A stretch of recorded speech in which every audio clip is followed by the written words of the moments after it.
Hello and welcome back to Bald Man Talking with me, Bobby Freeman, where today we have rather a disturbing story, to be honest. And it's bizarre and very, very strange. And to be quite honest, I wish I'd never read it. Here, I'll give you the headline, okay? Kellogg's Cornflakes rather rude origin shocks thousands. So you're thinking to yourself now, how on earth could I possibly be shocked by cornflakes, okay? Because that was what I was thinking to myself when I read the headline. And out of any of the cereals that are available, I think Kellogg's Cornflakes are the least likely to shock me out of all of them. However, have a listen to this. Have you ever stopped to wonder where your cereal comes from and why it was created in the first place? Not really.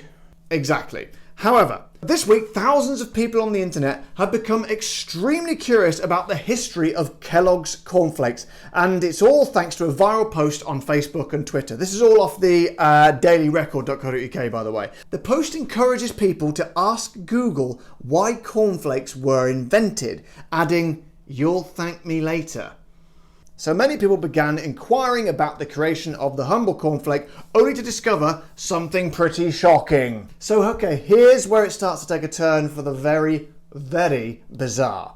Strap yourselves in. John Kellogg, right, good old Johnny Boy Kellogg, a physician and anti-sex campaigner. Yes, you heard that right, an anti-sex campaigner. Didn't like sex, apparently. I'm just going from what I'm reading here. I don't know this to be true. I've never heard that before in my life, but let's just go with it at the moment, okay? John Kellogg, a physician and anti-sex campaigner, is said to have believed that eating a bland diet would help reduce sexual urges.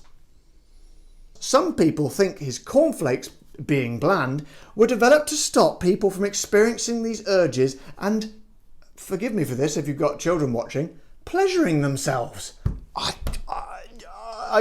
The mind literally, but I can feel my mind physically boggling as we talk. This unusual theory has recently resurfaced in a new book by Kate Devlin called Turned On: Science, Sex and Robots. Well, I don't know about you, but that is on my Christmas list this year. It goes on to say, after bizarre theories about cornflakes began to swirl online, fact-checking sources, Snoops.com, decided to do a little digging. They say that the anti-masturbatory claims are mostly false. Well, good. Why? How on earth did they surface? This is nonsense of the highest order, surely. Please, I hope to God it is anyway. As Kellogg never specifically advertised the cereal in this way. Well, really? Well, okay, that's a really catchy line, isn't it? Fancy or fancy some cornflakes? In a post on their site, they explain the creation of cornflakes was part of J.H. Kellogg's broader advocacy for a plain, bland diet. So they wanted people to eat plain stuff. Fine. Why they brought masturbating into it, I do not know. Without referring to cornflakes in particular, Kellogg elsewhere recommended a plain, bland diet as one of several methods to discourage masturbation. Hang on, so it's literally pulling me from pillar to post, this story. Thing is, what I don't understand here is, those two things, that particular act and eating cornflakes, why are they mutually exclusive? You could indulge in that if you wanted to, then have a bowl of cornflakes and have another bowl afterwards if you wanted to, and during if you really wanted to. They added, according to the available evidence, cornflakes were primarily created as an easy-to-digest, pre-prepared and healthy breakfast food. Obviously, the product was never advertised as an anti-masturbatory morning meal. I mean, seriously.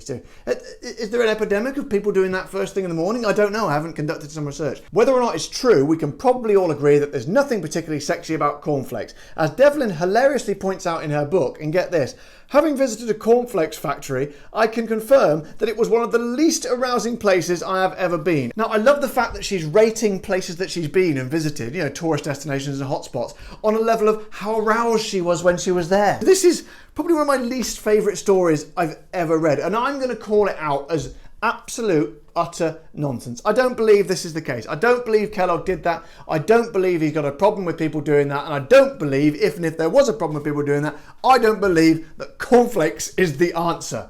Now that would have been a good catchy slogan. Cornflakes is the answer. Do you like a in the morning? Cornflakes is the answer. By the way, if any marketing or advertising agencies want to get in touch with me, I am available for work. Let's get the views of Colin the foul-mouthed pig on this, shall we? So Colin, what do you think about this? I like cornflakes and a if I've got time. Oh, for goodness sake, Colin, you dirty bastard. Right guys, that's me done for another day. If you enjoyed this video, please don't forget to subscribe and like and click that little bell thing so you get the notifications when they come out. And I will see you all next time on Bald Man Talking, where I shall be Bobby Freeman. Thank you, bye-bye.